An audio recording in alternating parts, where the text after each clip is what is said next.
Hello, everybody. I'm Daniel Engelman from Bay State Medical Center in Springfield, Massachusetts in the United States, and this is the inaugural edition of the Cardiac Recovery Room, which is a joint effort by CTSNet and the ERAS Cardiac International Society. Today's episode is going to be on Mythbusters, and we have a bunch of exciting guests here, and we will introduce each of them.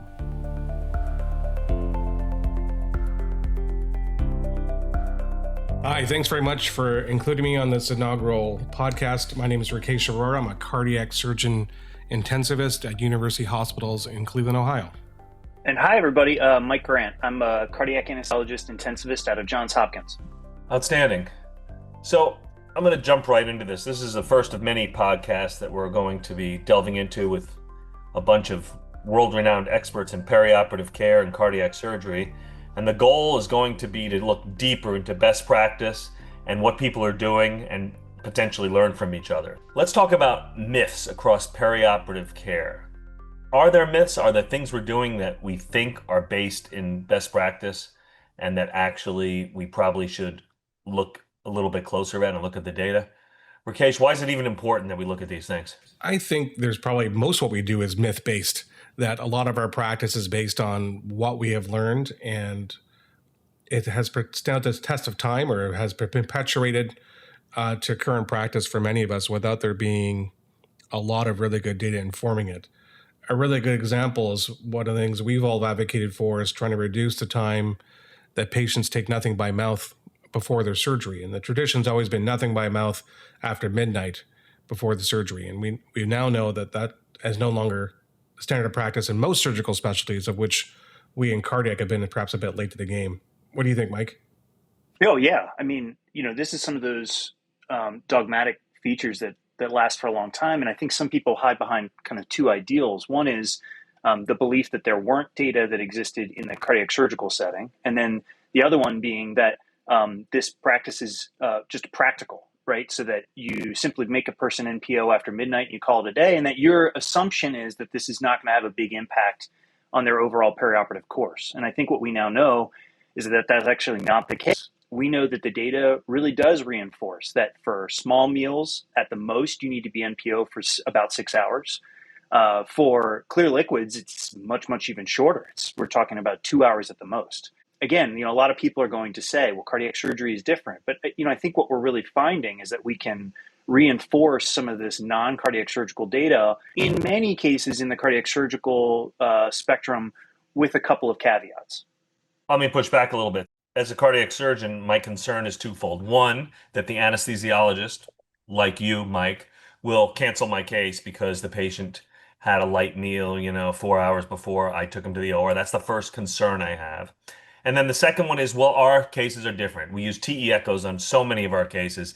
Aren't they more likely to vomit, aspirate, and cause an untoward ill effect? Yeah, so I love these. These are the kind of the caveats that I'm describing. With respect to the first one, most of what we're going to talk about today is really culture based. And I think if you are thinking about a service line overhaul and you're starting to think about little elements that you can swing the pendulum, so to speak, it really does require a bit of a culture change. And so you're going to have to go to your anesthesiologist and understand kind of where they are in this discussion. So that's first important caveat. Second important caveat is you're right. We have patients with low cardiac output states. We have patients who are going to get TEE. We have patients who might have very severe diabetes and therefore may have some gastro-emptying issues. These are all realities. But what we do know is that outside of some of those very, very specific things, gastroparesis, by the way, is a very rare circumstance. An important one, but a very rare one. So you could screen for those patients as an ideal. The other groups, low output, low cardiac index state, and the presence of a TEE, doesn't mean that you are not able to provide NPO status. What we know is that patients fully empty their stomachs within 2 hours of receiving clear liquids. So this is not an issue of having a sphincter issue in the kind of upper esophageal area. This is just simply there will not be presence of food stuff in those patients' stomachs. So just on the same lines then, so as much as I too am a very increasingly a firm believer on reducing NPO for a number of reasons, just dehydration, nutrition, all of which can be quite delayed particularly in our older adults who have perhaps some malnutrition at starting point or frail. Now you've got a day, sometimes a day and a half before they're taking proper nutrition, all of which we now recognize to being detrimental to their recovery. How have you reconciled the carbohydrate load in patients who have diabetes, particularly type 1 diabetes? Are you doing anything different or the same process for that carbohydrate load component of this preoperative optimization and also part of the nothing by mouth after midnight process you're trying to combat? So, Rakesh, your question relates to preoperative carbohydrate loading, shakes, whatever you want to call it, before cardiac surgery. Right. And Right. is your question specifically, are they beneficial, or are there some patient populations who shouldn't get them? So let's start with the base. So reducing MPO, we'll say, is the 101 of how we optimize people preoperatively. The 201 is now how do we optimize them further by providing the fuel that they're going to need as part of the early recovery phase of their surgery. So carbohydrate loading is now part of enhancing recovery pathways in addition to reducing MPO.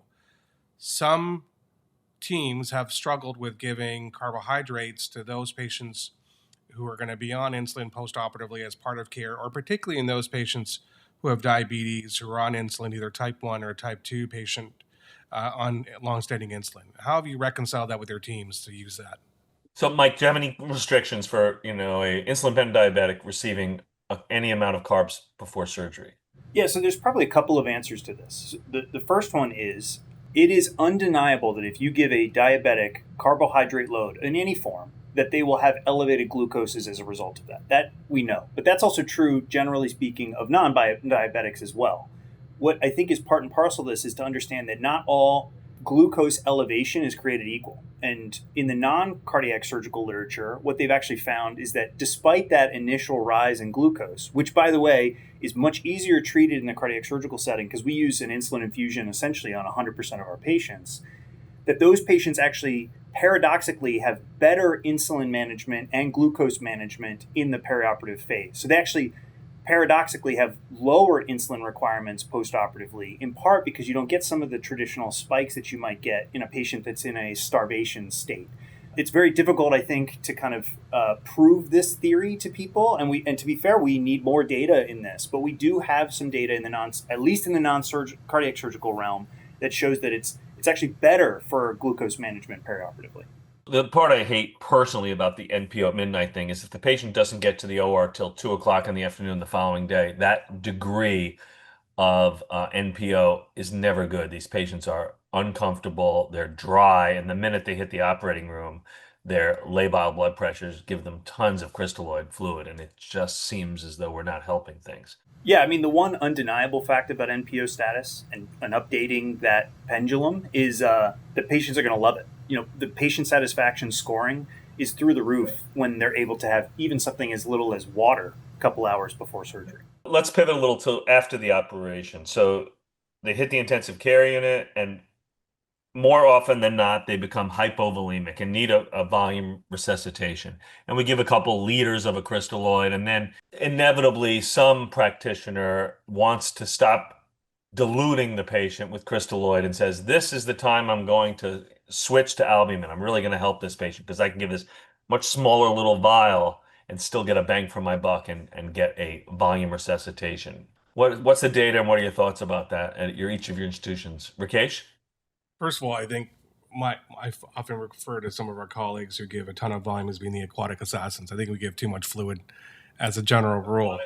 Yes, I think we give too much fluid. I tend to be more on the drier side. But that being said, I am not an albumin user as a general rule. I tend to stick with crystalloid. Now, that is not uniform amongst our team. There's a lot of heavy albumin. Forget about what people have been doing. What's the data say, Mike? This answer was kind of up in the air for a little while until a very recent trial that showed on a randomized prospective basis. In fact, what the trial organizers did was they randomized patients to not only receiving a full cardiopulmonary pump prime with albumin, but also the first 24 hours they resuscitated patients with albumin. And they compared that to doing it a crystalloid only for all of those. And what they found was essentially no difference in outcome.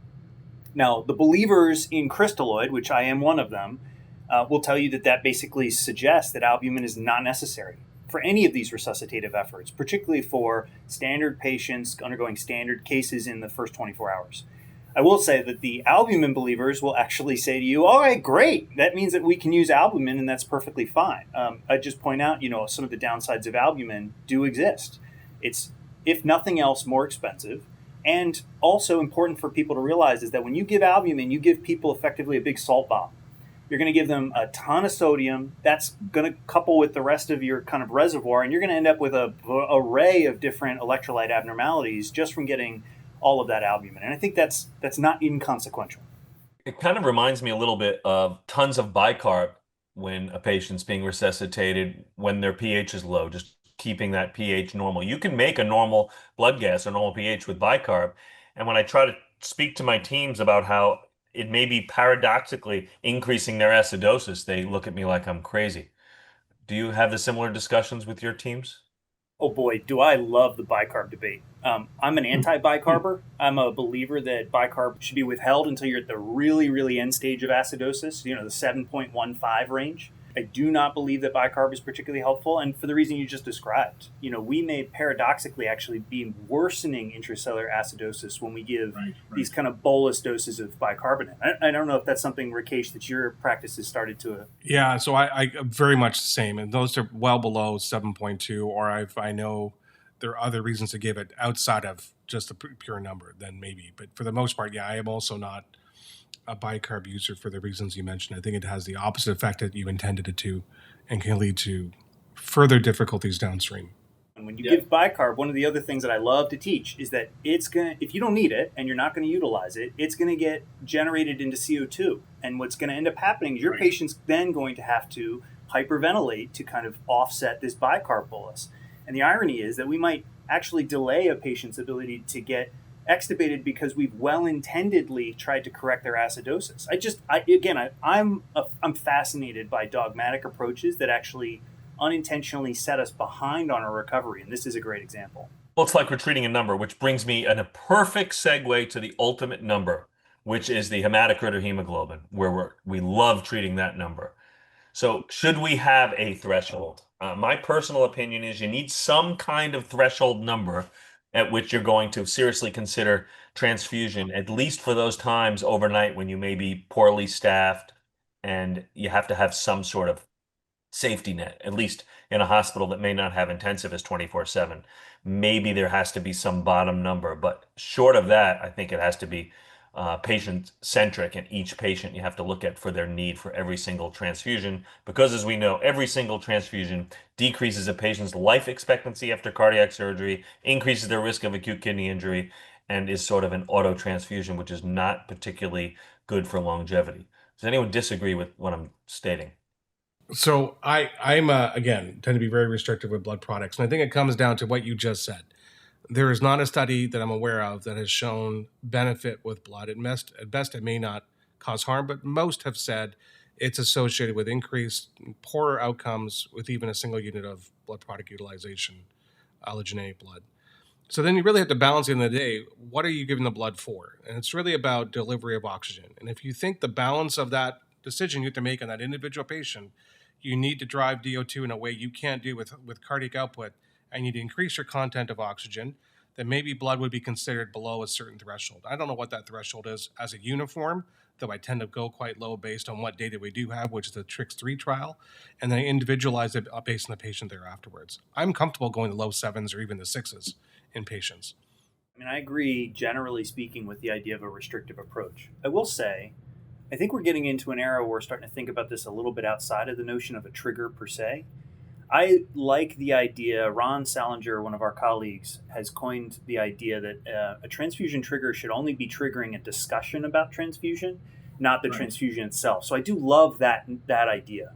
I will say that introduces at least the concept that you might decide to transfuse a little earlier, depending upon what the merits are, right? So if you do really think that a patient would benefit, as you said, Rakesh, from more oxygen delivery, there may actually be scenarios where you might want to be more liberal about transfusion. And to be fair, we don't actually have those data. An example that comes to mind would be if you're on cardiopulmonary bypass and you just simply are not delivering enough oxygen, is one of the tools in your tool set a transfusion? And we just don't have that data available to us yet.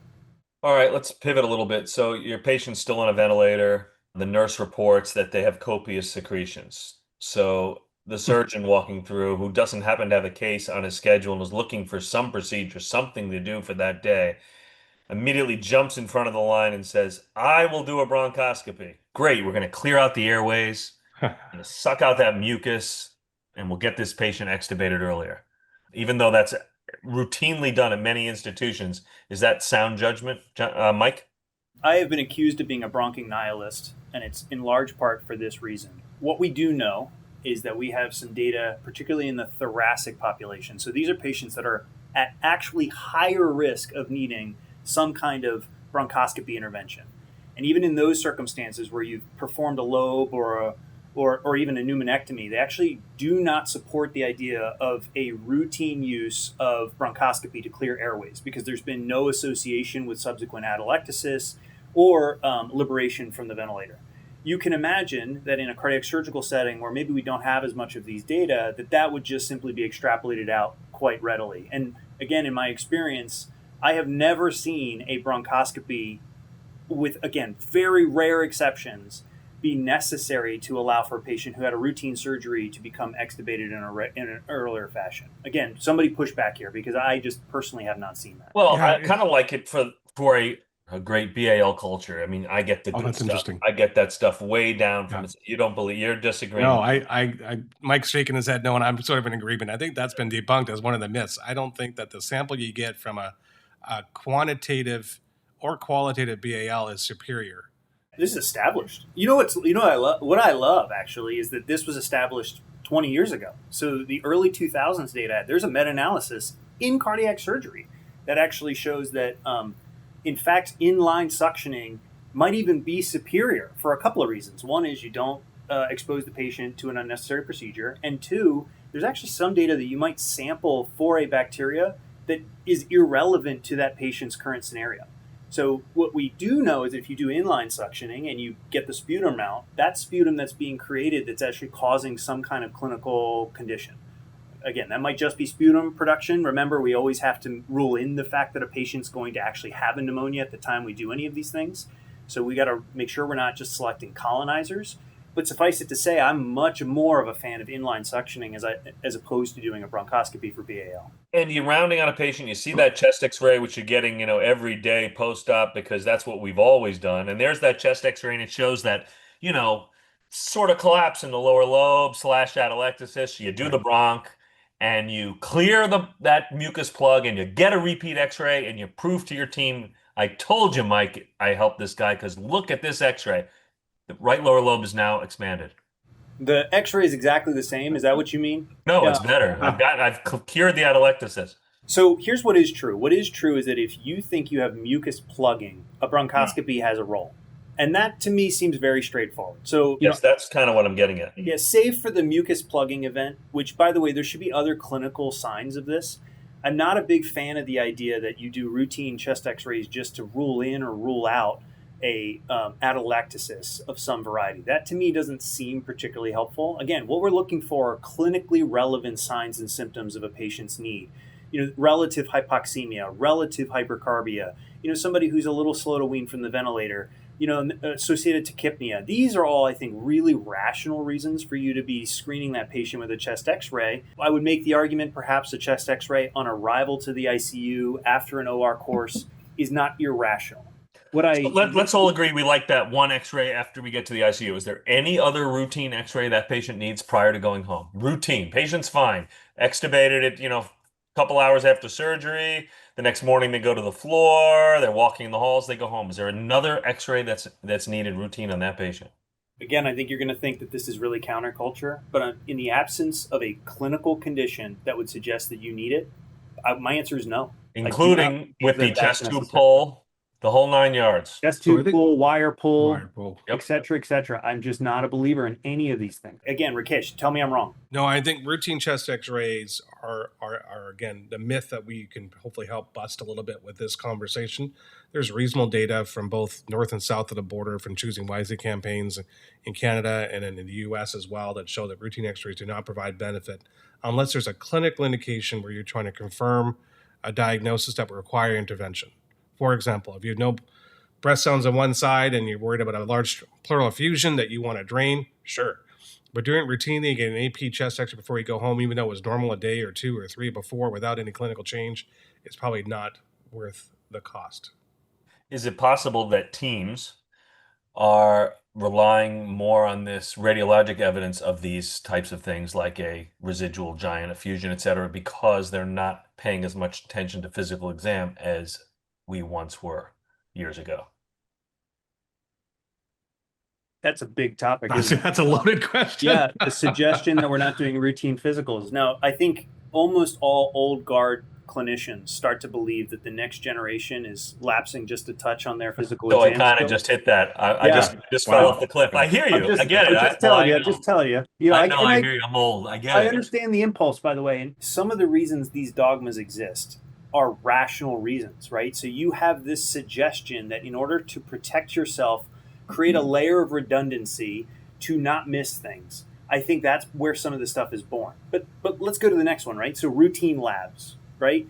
If I'm going to do routine labs and I'm just going to laboratory a patient to death, and I mean to death, by the way, because what we tend to do is we get a bunch of routine laboratories. We act upon each one of the red numbers that we see when it comes back, and we think, and we tap ourselves on the back, that we are doing a really good job of identifying these things that we otherwise wouldn't have caught had we not done a routine lab. What I would push back on is that the frequency with which we do these labs is probably not well supported, and some of these interventions are not well supported in and of themselves. Let me give you a great example. Routine potassium repletion. I think that it's very rational to replete potassium as a nidus for diuresis or as a nidus to continue to correct things like acidosis. But we now have new recent data that suggests that if you're doing it to kind of prevent arrhythmia, which is, the Type K trial was just recently published, that you probably don't need to be as aggressive as we have traditionally been. That's not an innocuous thing to do, to give somebody potassium, especially if for whatever reason it extravasates or they're intolerant to it, et cetera, right? So these are non-zero risks that we introduce to the patient every time you get new data. How about lactates? I get a sense, not at my institution, but many of them, it's nonstop around the clock once these patients hit the intensive care unit that they're measuring these lactates. And I'm not exactly sure what they're doing with them other than trying to reinforce a narrative in which they've come up with for that particular patient. I love that perspective. I'm somebody who's a believer that lactates can be informative if you have some question about a newfound acidosis. I'm also a believer that as a routine matter of course in the initial postoperative phase of surgery, they're probably not terribly helpful. What we know is that routine use of lactate has been shown to increase the likelihood of fluid administration. So if you're in Rakesh's camp and you watch people give indiscriminate fluid, I would venture to guess it's probably in response to a rising lactate that, by the way, everybody thinks of lactate as a real-time marker. And in fact, it's not. It is a reflection of hours past. Many hours. 100% agree with you. Right? And so You're thinking about it as real-time and you're giving fluid in real time. And I think that's a detriment to the patient in many cases. So I'm not a believer in that routine. I also just find the lactates always elevated with the use of epinephrine.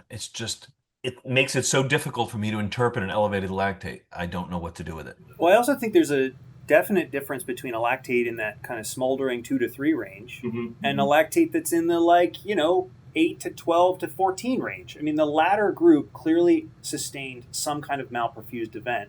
The former group is, there's so many things that can contribute to lactate formation, including, by the way, one we never think about, which is actual clearance. So if a patient goes in with some issues with their liver, then they're not going to readily clear some of the lactate they form. I mean, there's so much that goes into it that it's such a dirty marker. It's just not my go-to. Yeah, I mean, I don't think we're collectively saying ignore lactates. I think you'd be like everything we're saying with all these myths that we're trying to bust. It's really about being rational what you're doing with that information. So if you have someone with an elevated lactate that's going the wrong direction, that's probably a cause for concern. You need to go evaluate the patient, look for signs of either global or regional hyperperfusion. In the absence of those things, and a patient's otherwise doing well, and there's no other clinical signs, then you really have to think about what are you treating and trying to just increase oxygen delivery or DO2 by whatever mechanism you're doing it at without a cause where a clear sign that you have a problem may lead to inappropriate therapies and therefore potentially harm. let's pivot to a healthier patient who's now ready to kind of either go to the telemetry floor or is already there and just is complaining about one thing and only one thing. They can't sleep because the nurses are waking them up every hour to draw the bloods that Rakesh just ordered and give the chest x-ray that Mike just ordered. And they're basically being slowly tortured all night and they're miserable. And they're like, look, tonight I'm not doing this, doc. I have one request. I need something to help me sleep. And I often say to them, my first question is, do you take something at home? Because if they've been taking something every single night at home, that might lower my threshold to give them that same drug. But short of that, can we give them some type of safe sleep aid, a Benadryl, something to get them over the hump? I am definitely an outlier here. And I think this is one of the areas where we have very well intendedly caused more harm than good. I have a belief that there has never been shown to be a sleep aid that actually induces sleep. Most of the sleep aids, the reason that they theoretically work is because they cause sedation. And what that does is it may look like the patient's more placid. It may look even like that they're closing their eyes. You might even hear them snore for a little bit, but that's because we've actually sedated the patient with some side effect associated with these sleep aids. Even the ones that are considered to be innocuous, the melatonins of the world, have been shown, even in lay press, to not be particularly beneficial because it actually hurts our sleep architecture as opposed to promotes it. And if I'm a person who's an anti-delirium believer, I hope Rakesh is hearing this, that is absolutely not what I'm trying to do. I'm not trying to sedate my patients at all. In fact, I'm trying to reestablish their own circadian rhythm. Yeah, I think that's the most important part, that we understand that sleep-wake cycles get disrupted, your day-night cycle gets disrupted in hospital. And the best thing we can do as a team is think about when do we actually need to do interruption to their normal processes. So start with non-pharmacologic team-based interventions first. Do we really need to get that blood draw at 3 o'clock in the morning? Do we really need to wake that patient up to get an x-ray at 4:30 a.m.? Those are things that probably have better impact on sleep than using sedation, which will not provide restoration and may further disrupt your circadian rhythm architecture, as Mike rightly pointed out. So are you hinting that delirium should not be expected in a significant portion of my octogenarians and that there's actually something maybe we can do to prevent that, such as not giving them these types of medications and more attention to the social milieu surrounding their hospitalization? How would you elaborate on that, Rakesh? So that's an interesting sort of partial pivot. So I think you're right. People use sleep aids with the notion that if I get into sleep, they're less likely to become delirious.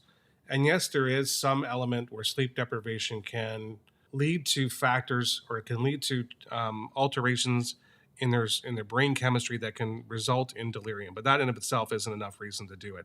And the drugs we often use to help with sleep are actually deliriogenic in nature, either GABAergic or anticholinergic or others like Benadryl you mentioned and so forth, all promote it. So again, when you talk about delirium in general, first of all, one, it's not normal. So I think to say it's expected in all patients after surgery is probably incorrect, the same way we don't expect a certain degree of AKI after surgery. When brain's not working after surgery, brain's bad. We need to find a way why it's not working well and try to mitigate those things that may be causing it. And that's where the ideas of prevention and treatment kind of work almost seamlessly, or almost the same thing for our patients who are older adults who have a vulnerability for developing postoperative delirium. We have to identify those patients who are at risk before the operation, make sure the team's aware of the risk of that patient, and minimize the iatrogenesis, which can be up to 40% of delirium in the postoperative patient. Things that we do that make it worse have to be part of our overall assessment of how we manage our patients. Yeah, I mean, I completely agree. I think one of the things we often think to ourselves is that delirium in most of our existences is temporary. And especially for us in the ICU, it's not universally something that keeps a patient with me in the ICU. So I don't always have a great perspective of them going to the floor and how their recovery goes in the setting of delirium. But it's a real issue. It's the same way that we talked about the fact that a patient who develops even stage 1 AKI, a patient that might need a transfusion, these are patients that to us feel innocuous because they're not enormous resourcely intensive scenarios, and it's certainly not as bad as somebody being triple pressed or somebody who has severe acidosis. But it's a real marker of badness and something that shouldn't just be ignored or just considered commonplace. Yeah, I mean, there's two things there, Mike. I think one, that it's common. I think people think it's just what happens after cardiac surgery. And I think that's a really hard myth to get your team to wrap your heads around. Just because it occurred doesn't mean that it's okay. Yes, it may be common, But again, we may be contributing to it, one. Two, I'm going to push back a little bit about the lack of cost or resources versus someone who's on 3 different pressors or so forth. I think delirium certainly, in addition to the mortality signal that we've already talked about, increases length of stay. There's increased resourcing from a nursing perspective, as well as other ancillary people, such as sitters and whatnot, that we pay for to sit at the bedside to keep people from falling out of bed. The falls they have themselves, injury to staff, all these things are collaterals with a patient with delirium that results in billions of dollars per year in a healthcare system. So I think it behooves us to think about this as a medical emergency, like anything else we deal with in the perioperative phase. I love that perspective. Thank you. I think that's a great idea and a great concept. We are so phase of care oriented and tend to be very siloed in our roles. And I think we don't appreciate all of the resources that do go into the management of delirium. Like, as an example, we don't appreciate all the resources that go into the fact that an anemic patient is going to require all of these additional resources post-operatively. That a patient who's getting AKI is going to need a bunch of extra resources. The fact that when we start any medication after surgery, that starts them on a lifelong journey of additional resources to screen, monitor, and prescribe that medication. I think we can tend to think of things as being very, very small, minute, and time limited because we just don't appreciate for just how much goes into that. It's great stuff. I think we need to wrap up, but my final thought for myself before we go around the table here, let's assume I believe everything that was discussed today and I bring it back to my institution and go, you know what, starting tomorrow, no routine chest x-rays on every single patient, every other day they're in the ICU. Tons of pushback. So it's not as easy as us just acknowledging that. It's very hard to change tradition and stuff that these teams have potentially been doing since they were trained. So I'm just pointing out that this is, easier said than done sometimes, even with data. Rakesh, final thoughts? No, I think, this has been a fun conversation for us. I hope other people find it fun that we've had this sort of back and forth. I think in some ways, we've all had alignment of vision of a lot of these myths, which is interesting. But I'd be interesting if we have other myths that people suggest when hearing this podcast of things that they'd like to hear more about. I think it'd be really fun to do a part 2 of this based on audience feedback. Yeah, I would also point out that most of the things that we have said to each other today are things we would want to see. I will also confirm what Dan's mentioning is my institution doesn't do all of the things the ideal way. And so a lot of what we are kind of talking about here is to incrementalize your way towards a kind of better overall product. Start by saying, okay, we can get routine chest x-rays, but maybe we go morning of post-op day 0 and after wire pull, and that's it. Or maybe you say, I'm going to standardize all of my labs to be an 8 p.m. blood draw so that we don't wake everybody up by getting midnight labs on patients that are high risk for delirium.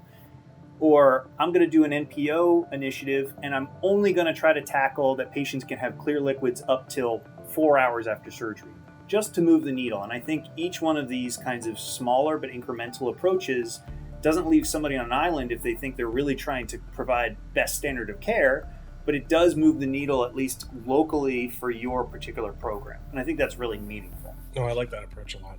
Completely agree. Great stuff. Nice talking to everyone. And I will remind our audience that this is just one of many episodes that are being formed and will in the future inform our listeners in the cardiac recovery room. Thank you.